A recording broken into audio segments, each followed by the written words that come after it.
Hello and welcome back to the channel. It's been a little while. As it turns out, this took a bit longer to put together than I anticipated. So if you're new here, my name's Gemma, and me, my Australian husband, our 2-year-old daughter and our dog are looking to make the move to Australia next year. So this video is going to be on cost of living, which is still a big issue at the moment. I've been doing a budget for when we move to Australia for our living expenses, so I thought it would be interesting to share that with you and compare that to what we're spending here. So if you're also looking to make the move to Australia, then this might be interesting for you, could be a good starting point. Just to bear in mind though that I'll be comparing to prices in Brisbane, Australia. It might vary in different areas. And likewise, if you're currently living in Australia, then please do share your feedback as well. I did do a previous video 6 months ago, but as everything does, things keep going up. So I thought it'd be a good opportunity to update the budget. For this video, I've used a lot of Google research, AI to help, and floated some figures around with friends and family, etc. So again, it's the best guesstimate I can get. Won't really know until we land, but it's better than nothing, I suppose. So, quick update on the move itself. We've just got a couple more things left to do on the application. So that will hopefully be submitted within the month. But as you know, there's plenty to be getting on with whilst we wait. Plenty of decluttering soon. I think we've emptied about 3/4 of the garage now, so that's really good. But oh my, it's surprising all the knickknacks you accumulate. So just using Facebook and Vinted to get rid of as much as possible. Whatever hasn't sold in the new year, then I think there's going to be a few boot sales on the horizon, so we'll see on that one. The last thing that we were hoping to do soon was to engage some estate agents regarding the sale of our home. We were looking at maybe putting that on the market in the new year. I'm sure most are aware, but there's currently rumours about changes to stamp duty and council tax here in the UK. Could potentially affect us. Once again, it's just rumoured. We won't know anything until the budget, but unfortunately that's not due to happen now until the end of November. So because of that, basically the market has stagnated. There's not been much movement. Everyone's just waiting to see what the outcome is. That has added some delays. So but the good side is, I suppose, it's given me a little bit longer to do some bits around the house, so hopefully have an update on that in the next few months. Right, time for a cuppa, and let's get on and crunch some numbers. So the first one then, the mortgage, that's the biggest bill of them all. Again, this was a bit of a hard one to budget for because until we sell our house, I don't know how much equity we would have. And then the next thing to bear in mind is what the exchange rate will be when it comes to transferring our money. So I've kind of done a best and worst case scenario for how much our mortgage would be in Australia. So we're looking at the mortgage taking up around 32% of our income in Australia compared to 24% that we currently spend here in the UK. However, we are very, very lucky here in the UK. We managed to fix our mortgage before interest rates started to go up. So we are on a very low interest rate, only 1.82% compared to an average interest rate of 5.84% in Australia. But if we were to stay, our interest rate would go up in about 18 months' time, and then we're looking at a rate of about 4.2%. So those two figures will be a lot closer. But here's one of the first key differences I found doing this budget, is that bearing in mind that housing is more expensive in Australia, when we're looking at proportion of incomes, by the time I've taken all the other expenses out, the amount we'd be able to save is the same in Australia as the UK. So next up, bills. So in Australia, we're looking at spending around 8% of our income on bills compared to 11.1% in the UK. So let's have a look at some of these in a bit more detail. Now, the biggest one for us in the UK currently is council tax. also known as rates in Australia. So we currently pay around £62 a week for council tax here, compared to around $45 in Australia. Now it doesn't end there, unfortunately, in the UK, because if you want your garden waste collected, then you have to pay extra for that. So we're looking at about £1 a week for that as well. Now, here's a second key difference, and it's probably the one that surprised me the most doing this analysis. But in the UK, last year we spent around £1,800 a year on energy. So that is gas and electric. Now, looking at projected costs in Australia, we're looking at $1,800 for the year. So yeah, same amount, but in dollars instead. So that's just crazy. So that must be one of the key areas why bills are lower in Australia. And as I've just mentioned, rates, council tax is considerably cheaper as well. And I do feel, as I've mentioned previously in my other videos, you do get a lot more value for money in Australia for your council rates. And as we experienced when we were there, you can see where the money is spent. Internet, we're looking around £6 a week here in the UK compared to $18. So not much of a difference. However, we are getting faster speeds, obviously, here in the UK compared to Australia. But I have to say, speeds are, from what I've researched, picking up there as well. Now, here's the third key difference, is building and contents insurance. So we're looking at around a spend of £7 a week for that. Whereas in Australia, we're looking at around $57 a week. So considerably higher. So about £373 for the year here in the UK, compared to about $3,000 in Australia. Again, that might be higher or lower once we know where we're settling. But as I understand, Brisbane is a flood risk area, so I'm assuming that's why that bill is considerably higher in Australia than here in the UK. Next up, we've got mobiles. So here in the UK, we're currently looking at for 2 SIM-only cards and looking at around 35 gigs here in the UK. We're currently spending around just under £4 a week, compared to about $13 in Australia for slightly less data, so around the same again. Here's another interesting one. So key difference number 4, our streaming services. So here in the UK, we do have Netflix, we use Apple and we use Prime. We don't have these at the same time, so we usually sort of roll them one at a time. So we're looking at a spend here a year of around £232 versus around $280 for the year in Australia. So again, same sort of figure but in dollars. However, the Prime service hasn't caught up to the UK yet, so I appreciate that. But yeah, it was really interesting, things like Netflix and Apple. I assume they'd have the same kind of libraries, but it's far cheaper over there at the moment. Now, something we'll have to do in Australia, you don't have to do, but something I'll do until I acclimatise a bit, is having pest control around. So from my research, we're looking at around $10 a week that would cost, $500 a year to have like an annual thing done to help in that area.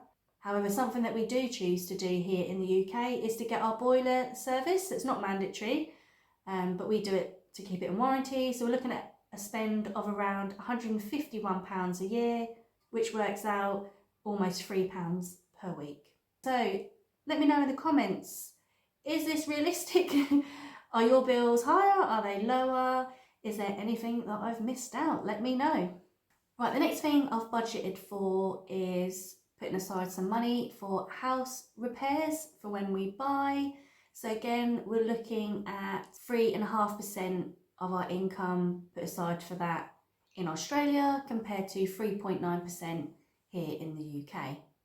Next up, transportation. So very similar actually for both here and in Australia. We're looking at around 4.2% of our income spent on this area in Australia compared to 4.4% in the UK. However, there is a caveat and I'll go in a bit more detail. So first up, we've got the car. So we currently have one car here in the UK and we'd be looking to start with just one in Australia, and then hopefully when I'm working full time, might potentially get a second one if we feel that it's needed. So car insurance, from what I've seen for the type of car we're looking at, Toyota RAV, that kind of model, we're looking at around $1,100 a year for that. or around $21 a week. And to get both of us insured, we have a Tucson at the moment in the UK. We're looking at £349 for the year, so it is a lot cheaper here in the UK. But again, I know that can differ depending on the area you're living in, etc. So a big difference there. But there's some savings to be made in regards to servicing. So that's, from what I've researched, a lot cheaper in Australia. So we're looking at around $260 for that, compared to on average £260-ish in the UK. Again, as I mentioned earlier, there are different levels of services here in the UK depending on the mileage of the car and kind of level of intensity a service it needs. So I've just done an average of all of these. I do know you can get a service cheaper than that, but this is just an average of all of those. So in MOT, that's something that we have to have here in the UK to make sure that your car is roadworthy, and that is done on a yearly basis. So that's currently around £55 a year. Right, vehicle tax, or rego as I believe it's known in Australia, that's another biggie. So we're looking at around $840 for that in Australia. As I understand, that does include third-party insurance. So here in the UK, that's around £195 per year, or around £4 per week. And that's for me and my husband being insured on the car. So petrol, this is interesting. So we're looking at a spend of around $50 a week in Australia, and we currently spend around £23 a week here in the UK. However, I don't know what the current rates are there, but when I last passed a few petrol stations here in the UK, it's hovering around £1.30 per litre for unleaded. So let me know in the comments if you're in Australia at the moment. What's the latest for petrol and diesel in the area that you're living in? Right, so we don't have tolls in the UK, not that many really, but we do have parking charges. So we currently spend around about £2 a week on parking. We do try and do a lot of walks and things. We might park in some lesser known places. And the area that we live in, actually, the parking's not too unreasonable. It's around £1 an hour, so quite lucky really. However, tolls is something we will come across in Australia. Budgeted around $4 a week, but again, it all depends when we're there, where we're working, where we're basing ourselves, or how we envisage how often we're going to potentially be using these. And of course, you don't need to use them, there are different routes. So again, just the best guesstimate I have for now. So the other thing I probably need to do is wash the car. So looking at currently spending around £195 here in the UK. So that's based on having like 2 valets a year to give the car a good clean inside and out, and then using one of those automated wash services for the rest of the year. And then we're looking at around $400 for an equivalent in Australia. So it's a like for like pretty much there. Now, as I mentioned, there is a bit of a caveat. So I know at the moment in Brisbane, they're still doing the 50-cent fares, which is amazing. You could get a train journey, I think the furthest is from the Gold Coast, I could be wrong, all the way to the city for 50 cents. I don't know how long that journey is, but it must be well over an hour. So I just had a quick look on Trainline, because we don't get trains that often at the moment. And for around a 30-40 minute journey from outside of London into the city centre, we're looking at around £43 for a return ticket. So that's about $85-90. So yeah, big difference. If you're having to go into work a few days a week, you can see where that transportation spend and your percentage of income spent on just train fare would rise considerably. So working from home and hybrid working is still very popular here in the UK. It's quite typical that if you are asked to go into office, it might only be once or twice a week. So, but even just on those couple of occasions, you're looking at over potentially £100 a week just getting to and from work. So yeah, big difference. So food, quite similar. So in Australia, we're looking at spending around 8% of our income on food. So that's basing it on a spend of $200 a week and around $40 for eating out, takeouts, things like that.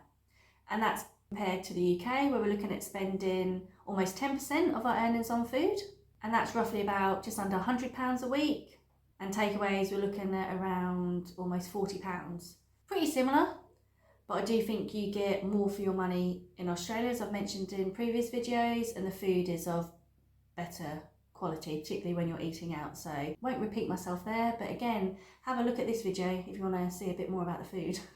Right, the dog is next then. Again, around the same, so looking at spending around 1.7% of our income in Australia on our beloved dog compared to 1.5% here in the UK. So we're covering things like pet insurance, which is around $9 a week in Australia compared to £6 in the UK. Dog treats I found a bit more, so looking at around $16 a week in Australia, and that's just basing it on giving her one of those dental chews each night, compared to just under £1 here in the UK. Again, I just did a quick search. I'm sure there's cheaper options around when we get there, but again, worst case scenario. Dog food's around the same, so looking at around $18 a week compared to £7 here in the UK. Vaccinations, a lot cheaper in Australia, so we're looking at around $2 a week compared to around £2 a week here in the UK. Flea and your worming treatment is around the same as well, so I think we're looking at $1.70-ish a week in Australia compared to £2.11. Yeah, something interesting about the flea and wormer, so correct me if I'm wrong, but here in the UK we have like the pipettes that you have to put on their back, so we do that on a monthly basis. But I couldn't find a similar thing in Australia. It all seemed to be like these chewables, which would be a lot easier, but I'm assuming that's because of not wanting the treatment to enter the waterways and potentially disrupting or harming any wildlife there. So let me know, that's just my thoughts on why that might be. But yeah, it was really interesting that it couldn't even get that product there, so I'm guessing it's banned or something, so let me know. And lastly, something we have to do in Australia that we don't here is getting our dog registered. So I understand that's on a yearly basis, so we're looking at around $50. And again, that's not something we have to do here, but I have to admit, I don't think that's a bad idea, to be honest, if they did implement that here in the UK. So yeah, that's the dog covered. So next up is the little one. So we're looking at spending around 7.5% of our income in Australia on her compared to around 3% here in the UK. So she's currently 2.5, and obviously when we're planning to land, she's still going to be preschool age. Now, one of the biggest costs is childcare. So basing this on, for a fair comparison, if I was working here in the UK on a part-time basis of 3 days a week, how much childcare would be. So we're looking at around £10,000 a year here in the UK compared to $23,000 in Australia. Now that's before any discounts or subsidies, so that's what it would cost. So now with the retrospective subsidies in place, we're looking at a spend of around £1,200 per year here in the UK, and that figure takes into account the 33 hours a week we get for free childcare here in the UK. But as I've mentioned previously, that's only for term time only, so 40 weeks of the year, compared to an annual spend of around $9,000 in Australia, and that's after the childcare subsidies. Childcare is a bit more expensive in Australia. So clothes and shoes, again, pretty similar, around $800 a year in Australia compared to around £500 in the UK. Now here's potential big saving, so another key difference. So I put in the budget things like classes I take her to, or payment, sort of like days out together, that kind of thing. So currently in the UK, we're looking at a spend of around just under £600 a year for that. And that includes things like swimming lessons, etc. Compared to in Australia, around $1,700. And again, that's including a weekly swim lesson. So that takes up the majority of that budget. But again, that's a potential saving area, because once she's learned how to swim, there's just so much free stuff to do in Australia. Like, as I've mentioned before, some of the soft plays here, they can be £8, so $16 just to go for an hour or two. A trip to the zoo can be £30 for an adult, £60. And obviously we're having to do a lot more indoor stuff because the weather's not guaranteed, but the only guarantee is that we do have autumn and winter, so that does keep you indoors. But unfortunately, you can't always guarantee the summer. We've had a fantastic summer this year. I think, as I said before, not long after we got back from Australia, the weather's been fantastic until probably about 2 weeks ago, because we're now in autumn. Whereas last year, I think I worked out, we stayed indoors for around 8 months of the year. It was very, very wet and cold. Another area that I've budgeted for is gifts. So I won't go into detail with that one, but again, like for like, around just under 2% of our income spent in Australia and also here in the UK. Now here's an exciting one, holidays. So potential big difference here. So what I've noticed from my research is holidays are so much cheaper in Australia, but that's largely based on that we'll be able to visit so many areas in the car without needing to fly anywhere. So here in the UK, because of the weather and that it's not guaranteed, we probably would go abroad. So potentially Spain or Greece, something like that. And again, this is not school holidays because my daughter's not of school and age yet. So we're looking for a week, all-inclusive somewhere, just your average 3-star place. Looking at, by the time you've got your flights, your hotel, petrol to the airport, parking at the airport, potential transfer the other side, you're looking at around £1,500 for a week. Whereas in Australia, just a quick sort of search, potentially going to somewhere like Stradbroke Island, we're looking at just under $2,000 for a week. Obviously, would love to explore further afield in Australia eventually, but it's just nice to know that there are so many lovely areas on your doorstep that are just a bit of a road trip away from. So yeah, fantastic. In total, looking at spending around 7.8% of our income on holidays compared to around 11% in the UK. And that's largely, as I said earlier, the cost of going into Europe. And that does include putting aside some money so we could potentially come back to the UK every other year to visit family and friends. Right, we're nearly at the end now, so the next section is medical. This one was a bit tricky to budget for because we are very lucky in the UK that we get a lot of things for free.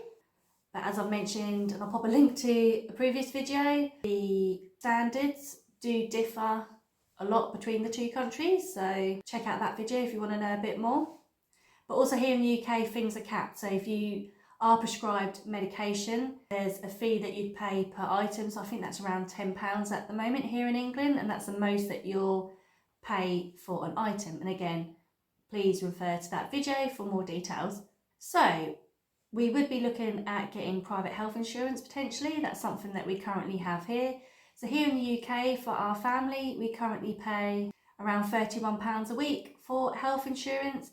And as I've said previously, that's sort of a mid-level range of cover. Whereas in Australia, I looked at Silver Plus Hospital Essential, and that was looking at around $64 a week. And that includes an add-on of dental, because I've heard that dentists are a lot more expensive in Australia. I haven't included a budget for any dental work because from my research, that should be covered if we're just going to see the dentist sort of a couple of times a week and for a checkup and for a scale clean, so we should be covered there. So it's cheaper doing it that way from what I've looked at. I've put aside around $500 a year for going to the GP if we need to. Again, might be less, won't know till we get there. And then I've also included in the budget things like medicines, and put aside some money for future, for potentially if my daughter does need a brace, because that's something that you also have to pay for here in the UK. You can get them free, but as I understand, that's only dentist feels that you need one to help with your eating and things like that. They wouldn't do it for cosmetic reasons, basically. So yeah, looking at around 4.3% of our income spent on medical in Australia compared to 3.9% in the UK, so around the same. Right, going out. So looking at roughly a spend of around $1,600 a year. So that's like trips to the zoo, going to the beach, things like that if we were in Australia, compared to around £1,100 here in the UK. Area where, as I mentioned before, we could potentially make big savings. There's so much free stuff to do in Australia that I've covered previously in videos. So really looking forward to just experiencing the outdoors. And last time I checked, that's free, so absolutely amazing. And the last thing is savings. So after we've took all the bills into consideration, then hopefully we'll be left with around 12% of our income on Australia that we'll be able to save, compared to around just under 17% in the UK. But when our mortgage goes up, that will be lower. So, but I do think from what I've mentioned, there are some areas I could potentially save some more money. I potentially could have over budgeted for, but again, as I said, worst case scenario in a way. So yeah, let me know your thoughts. So something I have noticed is another key difference is pay is higher for me in Australia. Just working in admin, I'm looking at getting around $200 per week more than what I would get here in the UK. So yeah, that's great news. And if we do choose to rent, so I did look up that as well, so we potentially will be renting until we find a place of our own. So we're looking at, on average, rent of around $700 a week, but unfortunately I'm sure that will have increased by the time we move. The good thing is that as a tenant you don't have to pay council tax or rates, which is amazing, because that's something that the tenant is expected to cover here in the UK. And let me know if I'm wrong, but the tenant might only have to pay a water charge. Yeah, that's amazing. So that's kind of like the average rent that you'd be expected to pay, but that does include a couple of bills. So again, amazing. That's it basically. So I've included some key differences in that area. So as I said, let me know your thoughts. If you're in the UK, how does that compare to where you're living? And likewise in Australia. Also let me know if I've forgotten anything, if I've missed anything out. But yeah, that's where we are. So I hope you found that interesting, and if you're thinking of making a move, also a potential good starting point.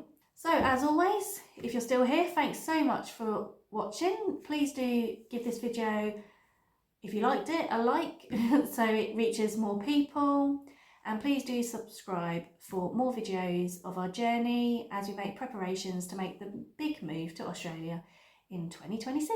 So thanks again, and I'll see you on the next video. Take care. Bye bye.